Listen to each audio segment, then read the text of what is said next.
الحمد لله رب العالمين والصلاة والسلام على رسوله الأمين أما بعد أعوذ بالله من الشيطان الرجيم بسم الله الرحمن الرحيم يا أيها الذين آمنوا اتقوا الله حق تقاته ولا تموتن إلا وأنتم مسلمون يا أيها الناس اتقوا ربكم الذي خلقكم من نفس واحدة وخلق منها زوجها وبث منهما رجالا كثيرا ونساء واتقوا الله الذي تساءلون به والأرحام إن الله كان عليكم رقيبا يا أيها الذين آمنوا اتقوا الله وقولوا قولا سديدا يصلح لكم أعمالكم ويغفر لكم ذنوبكم ومن يطع الله ورسوله فقد فاز فوزا عظيما قال الله تبارك وتعالى هو الذي بعث في الأميين رسولا منهم يتلو عليهم آياته ويزكيهم ويعلمهم الكتاب والحكمة وإن كانوا من قبل لفي ضلال مبين. صدر محترم، معزز علماء کرام، حاضرین جلسہ، میں سب سے پہلے اللہ تبارک و تعالیٰ کی حمد و ثنا اور اس کا شکر بجا لاتا ہوں جس اللہ تبارک و تعالیٰ نے ہم سب کو ایک اہم مقصد کے تحت یہاں جمع کیا ہے، اور اللہ تبارک و تعالیٰ نے سننے سنانے کی ہم کو توفیق دی ہے. اللہ سے میری یہ دعا ہے، اللہ تعالیٰ اب تک جو باتیں ہم نے سنی ہیں اس جلسے میں، ان تمام باتوں کو یاد رکھ کر ان پر سنانے والوں کو اور سننے والوں کو عمل کرنے کی توفیق عطا فرمائے. اور میں بھی جو مختصر 20 منٹ کا وقت مجھے دیا گیا ہے، اس میں جو باتیں میں آپ کی خدمت میں پیش کرنے جا رہا ہوں، اللہ تعالیٰ مجھے اور آپ کو عمل کرنے کی توفیق عطا فرمائے.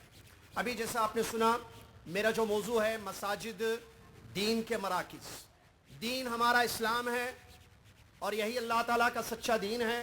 ہم اللہ کا شکر ادا کرتے ہیں کہ اللہ تعالیٰ نے اس سچے دین کو ماننے والا ہم سب کو بنایا. دین نام ہے کلام اللہ کا، دین نام ہے قال اللہ کا، قال رسول اللہ صلی اللہ علیہ وسلم کا. اور اس قال اللہ کو اور قال الرسول صلی اللہ علیہ وسلم کو صحابہ رضی اللہ عنہ اجمعین کے فہم پر سمجھنے کا، تو یہ ہے دین. تو اب یہ جو چیزیں ہیں، قال اللہ یعنی کلام اللہ، قرآنی آیات جو کہ دین ہے، دین کا مصدر ہے پہلا. قال رسول اللہ صلی اللہ علیہ وسلم، احادیث دین کا دوسرا مصدر ہے. اور قرآن پاک کی تفسیر ہے، آیتوں کی اور تشریح ہے. اور فہم سلف صحابہ رضی اللہ عنہم اجمعین نے جیسے مراد اللہ کو اور مراد رسول صلی اللہ علیہ وسلم کو سمجھا، تو اس کے مجموعے کا نام دین ہے. یہ چیزوں کا مساجد سے بڑا گہرا تعلق رہا ہے. آپ پڑھ کر دیکھیے، آیتیں اترتی تھیں، اللہ کے نبی محمد صلی اللہ علیہ وسلم مسجد میں ان آیتوں کی تلاوت کرتے تھے. احادیث کا ورود مساجد میں ہوا، قال اللہ کو سنایا گیا مسجدوں میں، قال رسول اللہ صلی اللہ علیہ وسلم مسجد میں. اور اس اللہ کے کلام کو اور نبی صلی اللہ علیہ وسلم کے کلام کو سمجھا گیا، سمجھایا گیا مساجد میں. تو دین کا اس سے بڑا گہرا تعلق ہے. اللہ تبارک و تعالیٰ نے، میں نے جو آیت سورہ جمعہ کی آپ کے سامنے پڑھی، اللہ تبارک و تعالیٰ نے اپنے نبی حبیب صلی اللہ علیہ وسلم کے بارے میں بیان فرمایا، هو الذی بعث فی الامیین رسولا. وہی اللہ کی ذات ہے جس نے ان پڑھوں میں ایک رسول کو انہی میں سے بھیجا. رسول کا کام کیا تھا؟ ان کی دعوت کیا تھی؟ یتلو علیہم آیاتہ، اللہ کی آیتیں پڑھ کر ان کے سامنے تلاوت کرتے تھے. ویزکیہم، اور ان کا تزکیہ کرتے تھے، ان کو پاک کرتے تھے. ویعلمہم الکتاب والحکمہ، اور کتاب و حکمت کی، کتاب و سنت کی ان کو تعلیم دیتے تھے. وَإِن كَانُوا مِن قَبْلُ لَفِي ضَلَالٍ مُبِينٍ، جبکہ یہ لوگ پہلے بہت بڑی گمراہی میں تھے. یہ جو چیزیں ہوتی تھیں، دین جو بتایا گیا، دین جو نکلا، اس کا مرکز مسجد ہے. مسجد سے دین کا آغاز ہوا. اس بات کو اچھی طریقے سے سمجھنا ہے. دور نبوت میں بھی اس کی بے شمار مثالیں ہمیں ملتی ہیں، اور اس کے بعد سلف صالحین رضی اللہ عنہ اجمعین کی زندگیوں میں ہمیں اس کی مثالیں ملتی ہیں. نبی علیہ الصلوۃ والسلام جمعے کے خطبے دیتے تھے. جمعہ کے خطبوں میں سورہ قاف کی آیتوں کی تلاوت کرتے تھے. خطبات جمعہ میں نبی صلی اللہ علیہ وسلم دین کی باتیں بتاتے تھے. نبی علیہ السلام اپنی مسجد میں احادیث بیان کرتے تھے. اسی لیے آپ دیکھیں ابو ہریرہ رضی اللہ تعالیٰ عنہ جو الباحہ سعودیہ کے علاقے سے ہیں، مدینہ تشریف لاتے ہیں، مسجد سے جڑے رہتے ہیں، مسجد میں نبی علیہ الصلوۃ والسلام کی احادیث کو سنتے ہیں، سمجھتے ہیں، اور سب سے زیادہ احادیث آپ کو آج ملیں گی تو حضرت ابو ہریرہ رضی اللہ تعالیٰ عنہ سے۔ اسی طریقے سے تراویح کا اہتمام ہوا، اور اس کے علاوہ دروس دیے گئے، کوئی بھی مسئلہ ہو اس کو مسجد کے ذریعے حل کیا گیا۔ دور نبوت میں اس کی بہت ساری مثالیں ملتی ہیں۔ سورج کو گرہن لگا، چاند کو گرہن لگا، نبی علیہ السلام مسجد تشریف لائے، بتایا کہ اس کی کیا حقیقت ہے، یہ گرہن کیوں لگتا ہے، کسی کی موت و حیات پر نہیں لگتا ہے، اللہ تعالیٰ کی نشانیوں میں سے ایک نشانی ہے، اللہ تعالیٰ اپنے بندوں کو اس کے لیے ڈراتا ہے، لہٰذا اگر گرہن دیکھو تو آپ نے اپنی امت کو تعلیم دی اور علم دیا اور منہج دیا کہ ایسے معاملات میں کیا کرنا ہے۔ تمیم داری رضی اللہ تعالیٰ نے دجال کو دیکھا، جس کی متعلق احادیث میں نبی علیہ السلام نے خبر دی کہ دجال آئے گا، ہر نبی نے اپنے امت کو، اپنی قوم کو دجال سے ڈرایا، میں بھی تمہیں ڈراتا ہوں، اور بہت ساری ایسی نشانیاں دجال کے متعلق ہمارے نبی صلی اللہ علیہ وسلم نے بیان فرمائی ہیں جو آپ سے پہلے کسی نبی نے نہیں بیان فرمائی۔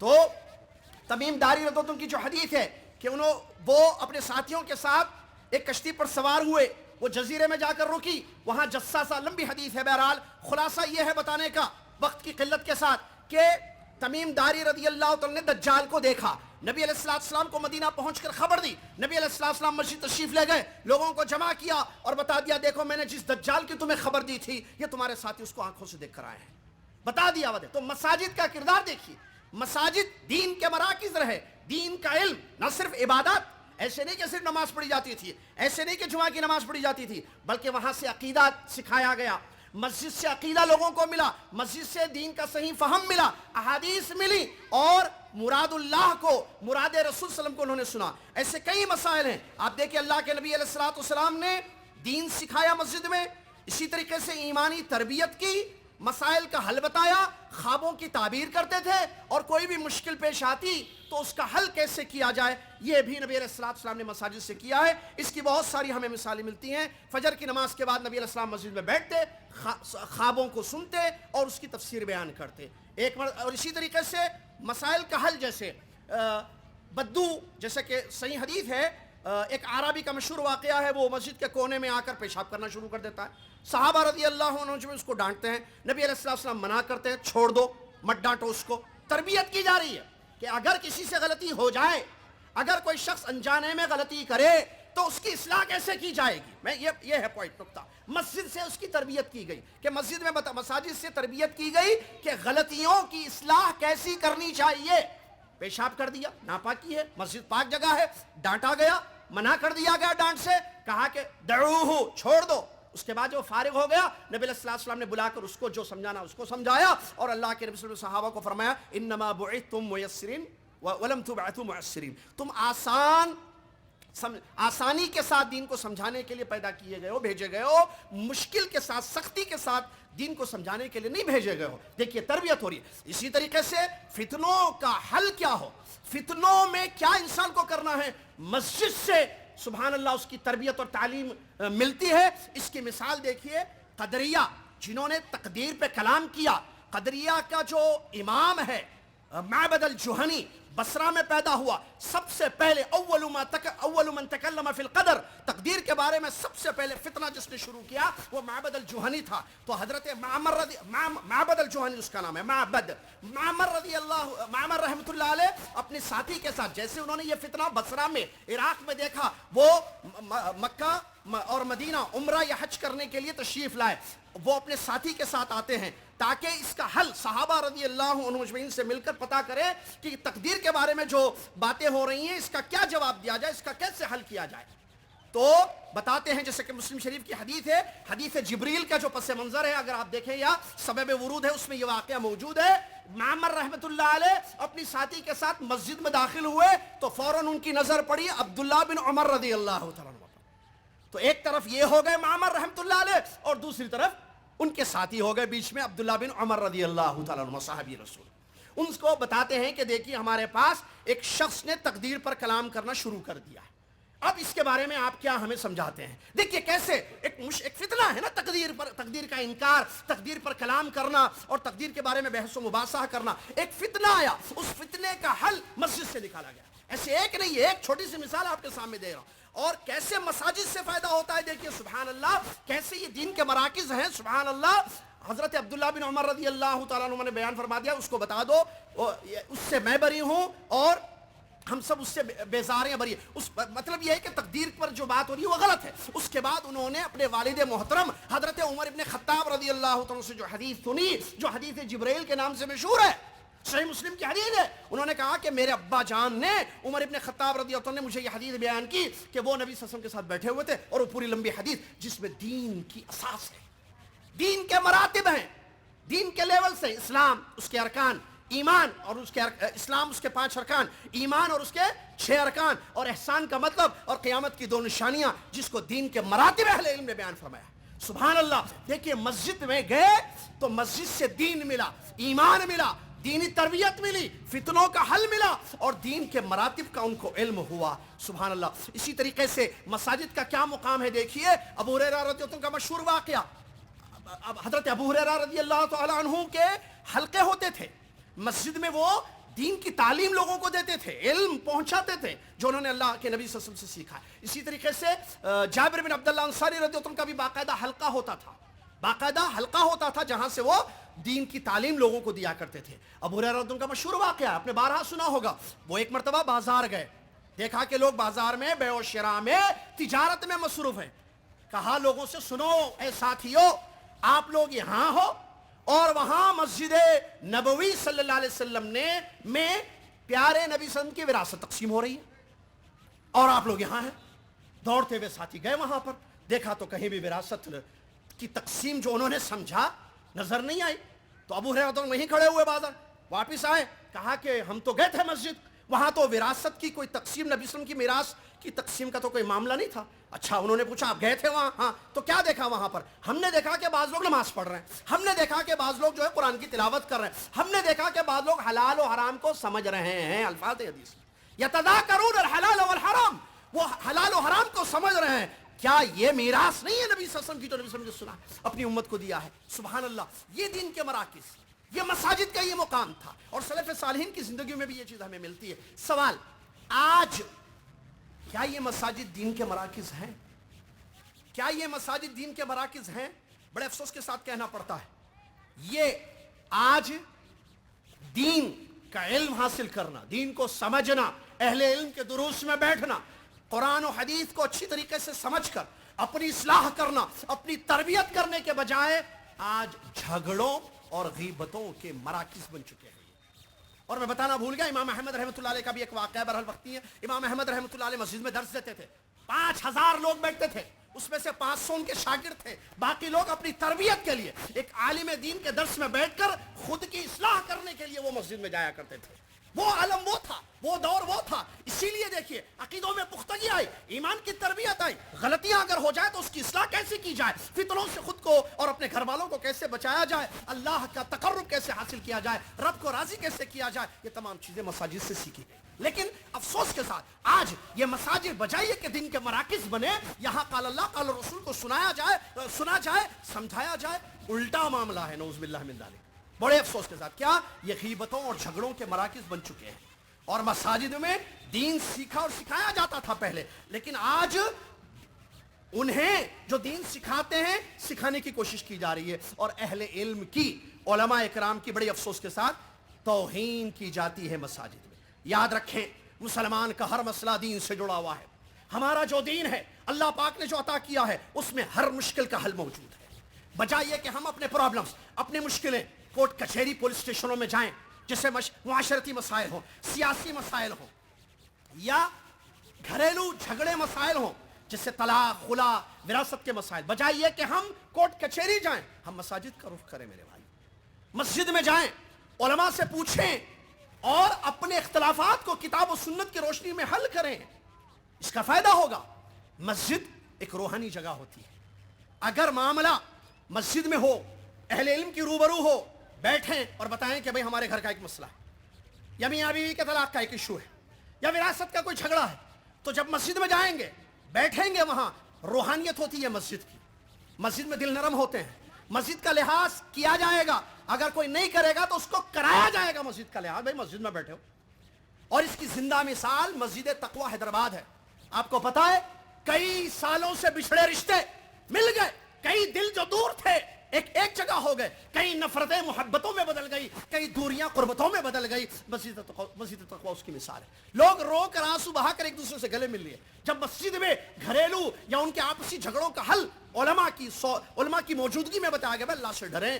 ایک مسجد کا ایک اثر ہوتا ہے نا, آپ کو پتا ہے. اسی لیے آپ دیکھیے پوری زمین میں سب سے محبوب جگہ اللہ تعالیٰ کے نزدیک کون سی ہے؟ آپ جانتے ہیں مشاہد, سب سے اچھی جگہ اللہ تعالیٰ کے نزدیک مساجد ہیں. احب البقاء الی اللہ, یہ مسجدیں ہیں. اس کا ایک اپنا اثر ہوتا ہے. مسجد کا درس, مسجد کا حل, مسجد میں جو تربیت کی جاتی ہے اس کا اپنا ایک الگ اثر ہوتا ہے. لہٰذا ہم بجائے یہ کہ ادھر ادھر جائیں, ہمیں چاہیے کہ ہم اس کو دین کا مرکز بنائیں, یہاں اپنے مسائل حل کریں. آپ بتائیے, ایک آدمی کو ایک مسئلہ چاہیے, ایک آدمی کو ایک پرابلم ہے, کہاں جائے گا؟ شیخ کو ڈھونڈنا ہے, عالم دین کو دیکھنا ہے. کہاں جا کر؟ بازار میں جا کے دیکھے گا شیخ صاحب کہاں ہیں, دکان کہاں ہے؟ نہیں. کہاں؟ روڈوں پہ ڈھونڈے گا ان کو. یا مدرسے جاتے ہیں لوگ, مدرسوں میں وہ مشغول ہوتے ہیں, ان کو پڑھانا رہتا ہے. جامعات میں, کلیات میں کہاں جائیں گے؟ ایک آدمی کو کچھ مسئلہ سمجھنا ہے, عقیدے کا منہج سیکھنا ہے, عمل کی غلطیوں کو ٹھیک کرنا ہے, کوئی سیاسی مسئلہ حل کرنا ہے, کوئی جھگڑے کو دور کرنا ہے, وہ مسجد جائے.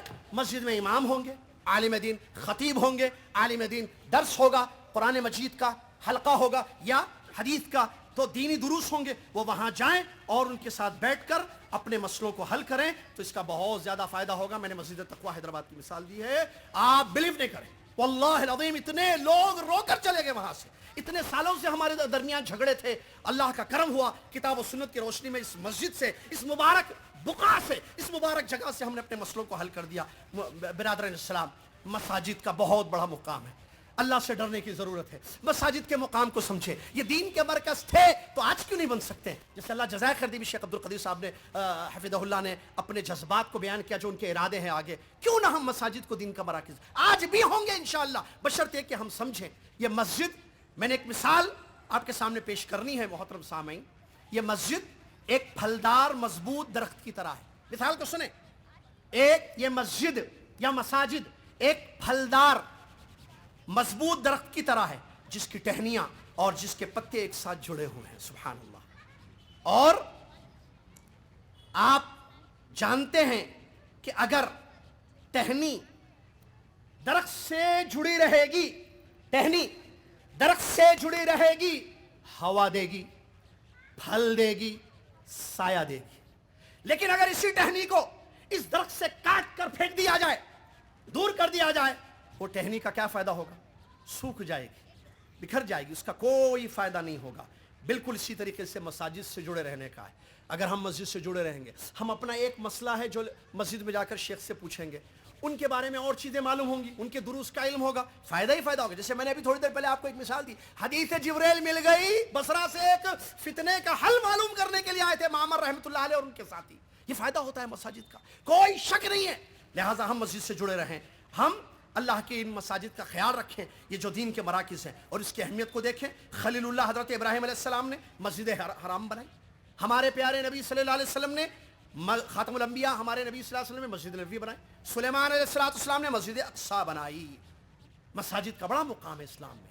اللہ سے ڈریں اور اس کو دین کے مراکز سمجھیں, اس سے جڑ جائیں, مساجد سے دور نہ ہو. جس کا دل مسجد سے جڑ جائے اس کی فضیلتیں حدیثوں میں بیان کی گئی.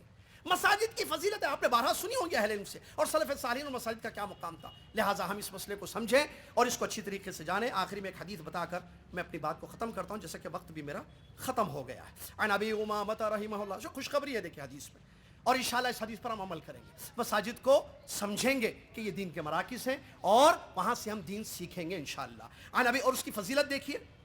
عن ابی امامہ رضی اللہ تعالی عنہ قال قال رسول اللہ صلی اللہ علیہ وسلم من غدا الى المسجد, اللہ اکبر, لا يريد الا ان يتعلم خيرا او يعلمه. سبحان اللہ, دونوں آ گئے, عوام اور علماء. او يعلمه كان له كاجر حاج تاما حجته. رواه الامام الطبراني رحمه الله وصححه الالباني رحمه الله. طبرانی کی امام طبرانی کی روایت ہے, اور علامہ البانی رحمۃ اللہ نے اس حدیث کو صحیح قرار دیا. ابو امامہ الباہلی رضی اللہ عنہ اس حدیث کے راوی ہیں.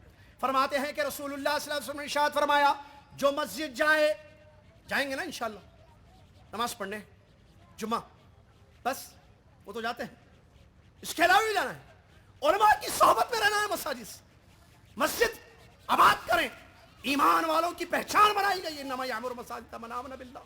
ہم مومن ہیں، یہ اللہ کا گھر ہے. اللہ کے گھر سے جڑ جائیں میرے بھائی. میں نے درخت کی مثال آپ سے دی، جڑ جائیں انشاءاللہ تو پھر ہوگا کیا؟ المومن کالمومن للمؤمنین یشد بعضہ بعضا والا مسئلہ بھی آ جائے گا. ایک مومن دوسرے مومن کے لیے، ایک مسلمان دوسرے مسلمان کے لیے کیا مثال دی ہمارے سامنے؟ ایک دیوار کی طرح. مسجد بنے جا رہی ہے، انشاءاللہ مسجد بنائیں گے نا سب مل کے. بھئی یہ مسجد رحمانیہ بنانا ہے بھائی. پھر یہاں پروگرامز ہوں گے انشاءاللہ، دروس ہوں گے انشاءاللہ. سونا نکالنا ہے سونا نکالیے، اکاؤنٹ میں جتنے پیسے نکال کے دینا دیجئے، زمینیں بیچ کر دینا ہے پیسہ دیجئے. اللہ کا گھر ہے جہاں سے دین پھیلے گا، توحید لوگ سیکھیں گے، منہج سیکھیں گے اور سلف صالحین کے فہم کو سمجھیں گے اور حدیثوں کو سنیں گے سنائیں گے. اللہ اکبر. خیر ہی خیر ہے. نبی علیہ السلام فرماتے ہیں من غدا الی المسجد، جو مسجد کو جائے. کیوں جا رہا ہے مسجد کو؟